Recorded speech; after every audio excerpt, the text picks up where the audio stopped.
자산운용자의 삶과 증시각도기의 삶. 요즘 하루 24시간도 부족한데요. 흑삼전탕 먹은 날과 안 먹은 날은 방송에서도 티가 납니다.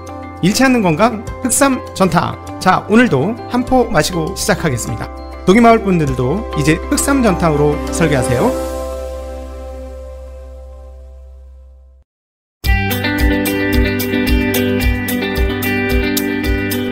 가기사는 증시각도기. 안녕하세요. 증시각도기 TV 시청자 여러분, 투자자 여러분, 독이마을 여러분, 그리고 네이버 오디오 클립의 실시간 청취자 여러분, 반갑습니다. 12월 3일 미국 마감 시간이 시작되었습니다. 자, 미국 시장은 전일 한국에서 느꼈던 그 감정을 땡겨오면서 그것을 느끼면서 상당한 강세로 마감되었습니다. 3대 지수 모두 강세를 보여줬고요. 그동안 특별히 많이 빠졌던 다우 S&P가 나스닥에 비해서 더 많이 오르는 그런 강한 양상을 보여줬습니다. 그리고 전반적으로 강세를 보여줬는데 어제 한국 시장보다 더 분위기가 상승 종목이 더 많았고요. 대신에 빅테크 업체들은 다들 좀 쉬었어요. 구글 정도를 빼고는 다들 좀 쉬었고, 그 다음에 그 헬스케어 업종들이 좀 빠지는 양상, 그리고 그동안에 문매로 터졌던 컨텍 관련주들이 급등을 했고, 반도체에서는 재미나게 전일까지 강세를 보여주었던 공급 관련, 그러니까 설비 증설 공급자들, 즉 장비 업체들과 그동안에 많이 올랐던 그 메모리 업체들을 제외하고 나머지 업체들이 강한 모습을 보여주는 그런 흐름을 나타내었습니다. 자, 오늘 그 finviz.com에서의 그 종목 맵을 한번 보면서 한마디로 쫙 보여드리면 쉬울 것 같습니다. 자, 보시면 아시다시피 대형 주고는 빵빵 네모칸이 크죠. 시가총액 큰 종목들은 크고요. 그 다음에 그 나머지는 이제 종목 시가총액 사이즈별로 저렇게 맵을 그려놨는데 보시면 아시겠습니다만 마이크로소프트, 애플, 페이스북, 아마존, 테슬라 이렇게 대형 업체들이 주가 빠졌고요. 중소업체들은 굉장히 많이 다들 뭐 파란, 저기는 녹색이 밝을수록 많이 오른 거죠. 녹색이 밝을수록 밝으래 하잖아요. 근데 중간에 불긋불긋한 애들은 헬스케어예요. 네, 헬스케어들이 조금 빠졌다 이렇게 보시면 되겠어요. 그러니까 얘네는 빨간색이 아주 빨갛게 되면 많이 떨어진 거고, 녹색이 환하게 녹색이 되면 많이 오른 건데, 오늘 보시면 전반적으로 오른 업종이 압도적으로 많다. 우리 어제 한국 시장과 비슷하다 이렇게 된 이유는 무엇냐? 바로 오미크론에 대한 해석이 달라졌다는 것이 되겠습니다. 자, 아직까지는 조금 더 해석이 필요하죠. 아직까지 안심하기는 조금 이릅니다. 그러나 보유 편향이 있고 희망 고문이 있어. 우리는 그렇게 믿고 싶은 거지. 그래서 그런 비슷한 증상이 나오면 그냥 믿어버리는 거죠. 훅 하고 받아먹는 거예요. 네. 자, 어떤 일이 벌어졌어요? 오미크론이 미국에서 발견되었습니다. 발견되었는데 이것에 대한 희망찬가를 만들고 있는데, 한국에서도 지금 그런 뉴스들이 흡입이 많이 되고 있죠. 인류의 구원자가 될 것이다. 왜 인류의 구원자가 돼? 자, 이게 막판이다, 막장이다. 우리 저희 가까운 이제 의사 선생님이 핫땡땡님께서 어제 저희의 방송을 듣고 추가적인 논평을 달아주셨어요. 사실 뭐 정확히 모른다. 바이러스 어떻게 될지는 정확히 모르긴 하는데, 과거의 예를 보고 한번 희망적으로 얘기를 해보면, 언제죠? 네, 1900년대, 1900 초반이죠. 스페인 독감 때도 2차, 3차, 4차로 대유행이 번졌는데 그 다음 없어졌다는 거예요.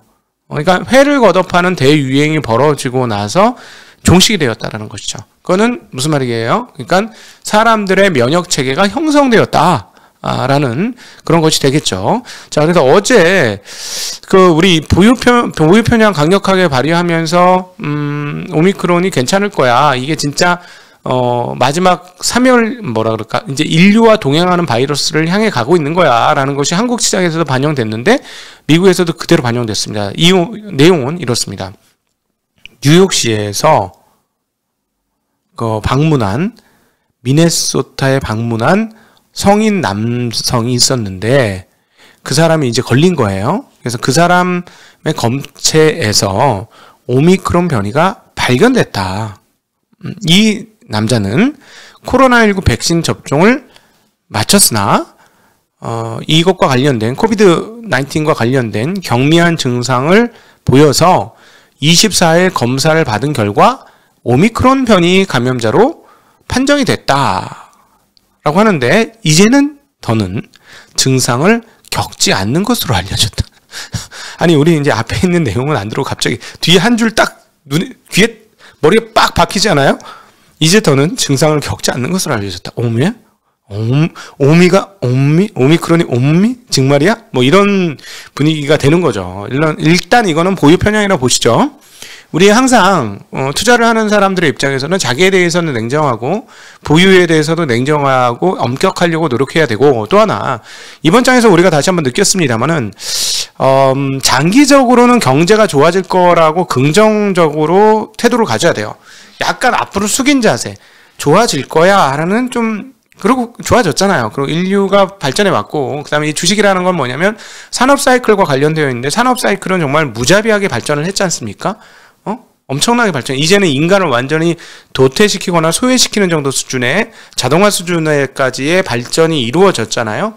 어쨌든 발전이 이루어지는 거니까 주식 투자는 산업이 발전하는 것에 대한 긍정적 시각으로의 접근 아닙니까? 그렇죠? 내가 투자한 기업이 잘 될 거라고 생각하는 바로 그 접근이죠. 그래서 장기적인 시기열로는 긍정적인 시각을 유지하면서 시장에 참여하는 것이 옳아요. 옳습니다. 왜냐하면 역사가 그렇게 얘기를 하고 있으니까. 단 나의 시각은 잘못될 수도 있다라는 냉정한 시각과, 그리고 단기적으로의 시각은 조금 보수적인 시각. 너무 긍정론에 빠지면 꿈에 빠져요. 꿈에 빠져가지고 뒤도 안 돌아보고 좌우 안 돌아보고 살펴보지도 않고 분석도 안 하고 그냥 덥석해버리죠. 덥석해서 잘못되는 거잖아요. 그래서 자기 자신한테는 상당히 냉철하고 나의 눈에 대해서는 보수적으로 보여요. 내가 보고 있는 것은 잘못될 수도 있다 라는 생각을 항상 해야 돼요. 그리고 나는 언제든지 조금 잘못되게 본다 라는 걸 항상 상정하고 보수적으로 생각하고 조금 오히려 부정적으로 조금 생각하는 부분들이 필요하다는 거예요. 이게 오묘하게 같이 가야 되는데 이해되십니까? 경제와 산업이 좋을 거라는 믿음에 더불어서 나와 그 다음 나의 시각에 대해서는 조금 더 부정적으로 보고 좋게 보려고 너무 하는 태도를 감소시켜야 한다는 거, 이게 같이 공존해야 한다는 것이죠. 투자에서는. 자, 그렇다면 자, 오미크론이 이렇게 됐을 때 좋긴 좋은데 이런 거지. 그러나 언젠가는 해결되겠지. 그러나 단기적으로는 너무 거기에 마음을 풀어헤치지 말자. 마음을 풀어헤치지 말고, 그럼에도 불구하고 언젠가는 해결되겠지 하는 이런 마음이 필요하다라고 보면 되는데, 생각되는데, 어찌되었건 좋은 뉴스가 들리고 있는 건데 조금 더 확인을 할 필요가 있겠습니다. 그래서 어제 테이퍼링 이야기가 강력하게 나왔음에도 불구하고 미국 시장은 한국 시장을 따라 오미크론이 생각보다 별 해 없는 거 아니야? 지금 벌써 몇 번째 뉴스야 이게? 이러면서 그 긍정적인 반영을 해줬다는 거죠. 그게 이제 어디서 나타났냐면, 이제 컨택주들이 미친 듯이 상승했습니다. 카니발 9%, 델타항공 9%, 원리조트 8%. 네, 그뿐 아니라 보잉 7%. 물론 얘는 737 맥스 운항을 다시 허가했다는 뉴스도 있습니다만, MGM 리조트 7%, 힐튼, 노르웨이 크루즈안, 뭐 이런 모두가 다 7% 이상 오르는 흐름들을 보여주었습니다. 그만큼 미국 시장은 전반적으로 이 부분에 대해서 반응을 했다 이렇게 보시는 게 맞을 것 같고요. 반면에 이제 잠깐 모두 인사 발언에도 말씀드렸습니다만은 전에까지 강세를 보여주었던 반도체 주식들은 오히려 좀 엇갈리는 양상을 보여주었는데요. 장비주들이죠. 램 리서치, 어플라이드 마테리얼스, KLA 뭐 이런 애들은 오히려 하락했어요. 그동안은 워낙 많이 올랐고 52주 신고가에 빵빵빵 이름 새기고 있잖아요. 그럼 마이크론 테크놀로지도 마찬가지고 메모리 업체들과, 그리고 또 메모리 업체들의 투자, 그리고 파운드리 업체들의 투자에 대한 기대감으로 가득했던 애들은 시장이 빠지거나 마나 계속 고공행진을 했는데, 오늘 오히려 그동안에 오른 거에 승부르기를 했고, 반면에 그러면 뭐 반도체 주식 다 빠졌어야지. 지금 업종적으로 따지면 최근 지금 11월 한 달간에 진짜 최고 좋은 업종이 어디예요? 반도체 업종이 미국 얘기입니다. 반도체 업종이 좋았으면 얘네들 떨어졌으면 같이 떨어져야 할 것 같은데, 어제 떨어졌던 애들은 오히려 반등에 성공하는 모습을 보여줬습니다. 인텔, 엔비디아, AMD 모두 상승했죠. 그래서 근데 오늘 또 재미난 건 스노우플레이크 15%, 옥타 11%, 크로고 11% 급등을 했어요. 이게 또 좀 재미나죠. 그래서 이 부분에 대해서는 조금 이따 다시 한번 자세히 말씀드리는데, 반도체 강세에 대해서 과연 어떻게 볼 것이냐 라는 거 조금 이따 어제 우리 대담했던 시간 되시는 분들은 어제 저녁 대담 한번 보세요. 윤창현 센터장의 그 무형의 시대 중심으로의 시각 이 부분 정말 재미납니다. 저희가 그리고 준비하고 있는 게 있어요. 14일 날 제가 가장 사랑했던 애널리스트 곽현수 애널리스트의 1주기를 맞이해서 곽현수 애널리스트 가 운명하기 전에 바로 한 달 전에 저하고 찍었던 동영상이 있어요. 무형의 시대. 그가 얼마나 대단한 애널리스트인지를 여러분 보시게 될 건데요. 사실은 작년에 그걸 보시고 투자를 결정하신 분들은 올해 굉장히 좋았을 거예요. 그 말대로 올해 한 해 내내 흘러갔거든요. 기조의 중심이. 그런데 이거는 한 해짜리의 이야기가 아닙니다. 무형의 시대가 왔다라는 건데 어제 윤창현 센터장의 주요한 그 발언의 중심에도 이 무형의 시대라는 것이 있습니다. 그러니까 시대가 많이 달라졌고 산업 패러다임이 많이 바뀌었는데 옛날에는 물건을 근거로 산업 패러다임이 세워졌지만 지금은 무형을 근거로 산업 패러다임이 형성되고 있다라는 이야기를 어제 했고요. 그 다음에 이제 유동훈 본부장과 과연 버블이 올 것이냐 말 것이냐라는 얘기를 아주 재미나게 했는데 오늘 이 부분은 금리와 관련돼서 제가 조금 더 덧붙이도록 하겠습니다. 테이퍼링이 엄청나게 강화됐고 오미크론이 조금 마음을 풀어주는 상황들이 어제 붙었는데 이러다 보니까 채권 시장에 어떤 일이 벌어졌냐면 단기 금리는 상당히 상승했어요. 근데 장기 금리는 정체야. 왜 정체라고 표현? 오르긴 올랐지. 근데 왜 정체라고 표현을 하냐면 지금 1.4대라니까요. 얼마 전에 얼마까지 갔어? 1.69까지 가서 이거는 조금 승고르게 해야 될 것 같다는 얘기는 했었지. 그럼에도 불구하고 장기적으로는 우상향하고 내년도에 2% 찍을 것 같다라는 말씀을 드렸는데 오미크론 터지자마자 미친 듯이 떨어지면서 1.3 근처까지 갔었어요. 그러니까 1.3%대. 그러니까 1.4가 깨지려고 한다는 상황까지 갔다가 급락이잖아. 20 몇 bp가 빠졌으니까. 근데 안 올라요. 별로. 지금 1.44%. 안 오릅니다. 1bp 올랐어요. 1.444%. 그런데 반면에 2년물 국채금리 어떻게 하냐? 이거 얼마 전에 이 0.4%대였죠. 근데 지금 0.5%를 거쳐 떨어지지 않고 테이퍼링 강화한다는 게 0.55%를 거쳐 지금은 0.6146% 더 올랐습니다. 자, 이렇게 되니까 어떻게 됩니까? 10년물과 2년물의 장단기 금리 차가 축소됩니다. 얼마 전까지만 해도 장단기 금리 차는 1% 블라블라 %였어. 1. 블라블라 %. 근데 지금 0.9%로 깨지고 내려가더니 지금은 0.8%가 깨지고 내려가더니 지금은 0.82%, 즉 82bp 정도까지로 10년물과 2년물의 금리 차가 확 줄어들었습니다.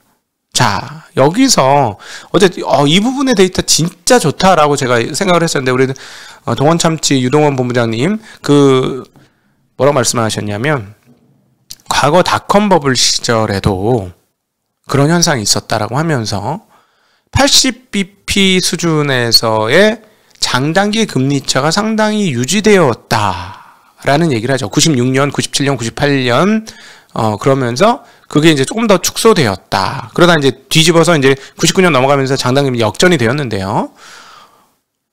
그게 왜 중요하냐?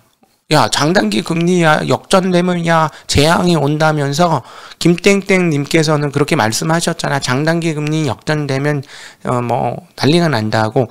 네, 장단기 금리가 역전되면 문제가 생겨요. 99년도에도 장단기 금리가 역전되고 2000년대 버블이 꺼지기 시작했죠. 문제가 생깁니다. 그건 맞는데 지금 드릴 말씀은 뭐냐면 장단기 금리가 축소된 거예요. 역전이 아니고 축소. 축소된 상황에서 닷컴 버블 때 무슨 일이 벌어졌냐면 은행 대출이 계속 늘었다라는 것이죠. 근데 최근에 은행 대출이 늘고 있다라는 거예요. 미국 기준으로 말씀드리는 겁니다. 에? 왜? 메커니즘은 이거지. 은행이 예금을 땡기잖아요. 여러분 10년짜리 적금 많이 들고 있어요? 예탁금 많이 들고 있어요? 그냥 언제든지 찾을 수 있는 예금 많이 들고 있어요? 그냥 정기 적금이 많아요? 예금이 많아요? 10년짜리 정기적금, 5년짜리 정기적금 많아요. 그냥 단기물 그냥 언제든지 넣고 뺄 수 있는. 기업 자금까지 합치면 단기물 금리가 훨씬 많습니다. 단기물 상품이. 그렇기 때문에 무슨 말이냐면 이런 자금을 조달했는데 이 금리가 어떻게 됐다? 지금 0.4에서 어디까지? 0.6%대까지 올랐지. 그러면 자금 조달 코스트라고 하는 조달 비용이 어떻게 됩니까? 오르죠. 자, 근데 금리 빌려줄 때는 어디다 빌려줘? 돈을 어디다 빌려주냐고. 기업한테 빌려줄 때, 야, 씨, 내일 모레 갚아? 이러고 빌려줍니까? 아니죠. 자, 그러면 부동산 대출자들한테는 어떻게 빌려줍니까? 자, 다음 달에 갚아요. 다음 달에 금리 바뀔 거예요. 이러고 빌려줍니까? 누가 부동산 관련 대출을 빌리는데 그렇게 빌립니까? 5년, 10년, 15년, 20년, 30년. 아우, 나는 30년이면 인생이 걸린 것 같아서 그런 대출을 하기 싫던데. 하여튼 그렇게 빌려주잖아요. 그쵸? 그러면 어떻게 됩니까? 장기 금리가 지금 떨어지고 단기 금리가 오르면 뭐야? 조달 코스트는 어떻게 돼? 올랐지. 근데 대출 수익은 어떻게 되는 거예요? 기준 금리가 떨어지니까 대출을 높게 받을 수 있어 없어? 못 받지. 그러면 어떻게 돼? 이걸 뭐라 그래요? 우리가 마진이잖아. 마진. 이 마진이 줄어들잖아요. 그쵸? 마진이 줄어들죠. 자, 그러면 어떻게 돼? 아니, 증시에 상장된 미국 기업은 역사적 사명을 갖고 있지. 주주들을 위한 역사적 사명. 어떻게 매출과 이익이 줄지 않겠다는 그런 역사적 사명을 가지고 있잖아. 전년 동기 대비 괜찮아요. 늘었어요. 이거 맨날 분기 실적마다 발표하고 싶지, CEO들은. 그럼 어떻게 하겠습니까? 마진이 줄었는데. 자, 박리담회 해야 되겠지. 물건을 많이 팔아야지. 마진이 줄었으면 개수를 많이 팔아야죠. 은행의 개수가 느는 건 뭡니까? 은행의 개수가 느는 건 대출량의 증가. 그거죠. 근데 최근에 대출량이 미국에서 계속 증가하고 있다라는 겁니다. 그럼 이 돈이 어디로 갈 거야? 시중으로 가죠. 시중으로 가니까 저는 부동산에 먼저 갈 것 같아요. 근데 지금 그 이틀 전인가 3일 전에 우리 얘기했습니다만 전년 대비 아니고 전년 대비 미국의 부동산 가격 증가율이 얼마라? 15%인가 18%인가라고 얘기 드렸잖아요. 그쵸? 약간 제가 머리가 좀 기억력의 두뇌 주름이 조금 작아서 수치 끝까지 정확하게 못 외워요. 근데 한 15%인가 18%인가 19%인가 됐어요. 근데 전월보다 좀 떨어지긴 했는데 하여튼 고공행진이야. 전년 대비 그때 그랬잖아. 와, 전년 대비 20% 가까이 올랐네? 야, 이게 1억짜리가 10억짜리가 12억이 됐네요? 라고 그렇게 얘기 드렸잖아요. 그쵸? 자, 이게 무슨 말이에요? 계속해서 은행은 대출을 증가시키려고 하겠죠. 마진이 줄어드니까. 자, 그러면 시중의 유동성은 은행에 의해서 공급된다. 연준의 테이퍼링 강화와 이게 전혀 상관없을 거냐는 거야. 여기서 이걸 추정해 봐야 된다는 것이. 한 번 더 나아간 분석. 자, 증시각도의 팁이죠. 한 번 더 나아간 분석. 우리는 그냥 맨날 뻔히 하는 그런 거 나스닥 지수는 전일 대비 1.2% 상승한. 나 이런 거는 별로 정말 좀 취향이 안 맞아요. 그런 얘기하면 너무 좀 시간이 아까워서. 자, 한 발 더 들어가자. 연준이 테이퍼링을 왜 급하게 막겠어요? 2008년도 리만 사태가 왜 났어요? 부동산 버블 때문에 났잖아요. 그걸 똑똑히 기억하고 있습니다. 다 생존하고 계셔요. 리만 사태 때 경험하셨던 분들이 전부 생존하고 계십니다. 자, 저는 그래서 감히 추측을 해본다면 이번 테이퍼링에서 속도가 더 빨라질 건 일반 첫 번째로는 같이 테이퍼링이 빨라지겠죠. 즉 국채와 MBS의 그 테이퍼링 양을 똑같이 줄일 것으로 먼저 생각합니다. 그러나 조금 더 엣지를 넣는다면 MBS를 더 빨리 줄일 거예요. 제가 보기에는 MBS를 훨씬 더 빨리 줄일 것이다. 앞서 말씀드렸지만 은행의 대출이 만약에 부동산을 더 많이 갔다면 거기에 대한 대응을 해줘야 될 거거든요. 그렇게 해야 돼. 왜냐하면 지금 이 상태면 은행의 대출이 증가하기 시작했기 때문에 은행의 대출에 의한 버블 반응성이 상당히 높아지고 있다는 거고 그걸 캐치했다는 거죠. 연준이. 그래서 지금 테이퍼링 빨리 뽑고 금리 인상까지 포지셔닝을 취할 것이다 라는 것이죠. 그럼에도 불구하고 테이퍼링을 다하고 금리를 올려야 된다고 할지라도 속도가 은행의 대출 속도하고 대출 증가율 속도하고 테이퍼링의 속도하고 미스매칭이 난다. 즉 대출의 속도가 은행 대출의 속도가 빠르다면 버블이 오는 것이고 비슷하다면 그냥 가는 거고. 그렇죠. 연준은 뭐로 원할까? 일단 올해 너무 많이 올랐기 때문에 그냥 갈 것을 원하면서 테이퍼링 할 가능성이 매우 높아졌다는 것은 오늘 여러 명의 연준 인사의 발언을 통해서도 우리가 배울 수 있는 대목입니다. 자, 보죠. 올해 말 퇴임을 앞둔 랜들 퀼스 연준 이사께서 연준은 경제를 식히기 위해 금리를 인상함으로써 수요와 공급의 균형을 맞춰야 할 것이다 라고 얘기하셨습니다. 그리고 인플레이션의 연준 목표치인 2%를 웃돌 가능성이 지금 크기 때문에 금리 인상을 준비해야 한다라고 얘기하면서 테이퍼링 시기와 관련해서는 내년 6월에서 앞으로 옮기는 결정을 지지할 것이다 라고 이야기했습니다. 6월 안 돼 라고 얘기한 겁니다. 4월, 3월 이런 얘기 하신 거예요. 자, 라파엘 보스틱 애틀랜타 연방은행 총재께서는 내년 1분기에 끝나기 전에 테이퍼링을 종료하는 것이 연준에 유리할 것이다 라고 얘기했습니다. 언제? 1분기 3월 전에 끝내야 된다는 얘기예요. 이거는 그럼 12월부터 지금보다 한 2배 이상 빠르게 테이퍼링을 하자는 얘기가 되겠죠. 그 다음에 금리 인상을 하기 전에 테이퍼링을 종료하는 것이 좋다.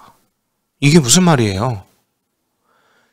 지금 상황은 인플레가 너무 심하고 인플레의 기대 심리가 너무 빠르게 오르고 있기 때문에 당장 내년 상반기에 금리 인상해야 되는데 지금 정도의 속도로 테이퍼링하면 테이퍼링하는 중에 금리 인상까지 더블 하는 거야. 이거는 좋지 않지 않아?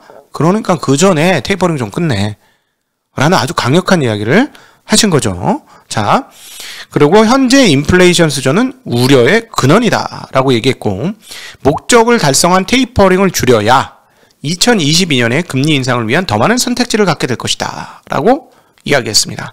다음에 메리 데일리 샌프란시스코 연은 총재께서는 금리 인상을 앞당기는 것은 확실히 내가 예상하는 것이라고 얘기하면서 금리 전망치를 담은 점도표에서 내년 1회보다 많은 금리 인상을 예고할 수 있다라고 이야기했습니다. 자, 제가 어떤 말씀 드렸어요? 이번에 테이퍼링 과정들을 보니 연준 인사들이 금리 인상이 필요할 때 사전에 그 입으로 그 대포를 쏠 것이다 라는 말씀 드렸어요. 그래서 시장을 익숙하게 만들 것이다. 금리 인상의 충격을 줄이기 위해서 금리 인상하겠다는 말을 그전부터 계속 떠벌리고 다닐 것이다. 이번 테이퍼링 과정을 보니 그럴 것 같다. 얘들이 짜고 치는 고스톱이다 라는 말씀을 드렸는데 그런 말이 나오고 있죠. 예. 근데 그만큼 상황들이 많이 바뀌었다라는 것이고, 재임하시게 된 파월 의장께서 3년이면 필요 없으신 것 같아요. 자, 그동안 재임하려고 내가 정치권에 다 맞춰줬는데 아니지. 이제는 나는 중앙은행 총재잖아. 경제 대통령. 제대로 해야지 하신 것 같아요. 매파 본색으로 확 드러났습니다. 지표들 나왔는데요. 노동부가 지난 27일 한 주 주간 실업보험 청구자 수를 발표했는데 27일로 끝난 거예요. 그 전주보다 28,000 증명 22만 2천 명입니다. 예상은 24만 명보다 상당히 적게 나왔고요. 그러나 지난주에는 진짜 폭발적으로 줄었잖아요. 어느 정도 69년 이래 최저인 19만이었는데 그거보다는 좀 늘었습니다만 지금 이것도 상당히 낮은 정도 수준의 그 실업보험 청구자 수라고 합니다. 네, 오늘 시간이 많이 갔네요. 재미난 이야기가 많이 있었던 것으로 보입니다. 자, 오늘 함께 해주신 분들께 진심으로 감사드리고, 마이엠님은 우리 이메일 주소 주시면 개장 전 아직 켜지지 않는 모니터 앞에서의 그 책을 보내드리도록 하겠습니다. 그리고 이따 오후에 한국 마감에서도 책 선물 이벤트 진행하도록 하겠습니다. 긴 시간 함께 해주셔서 진심으로 감사드리고 인사드리겠습니다. 안녕.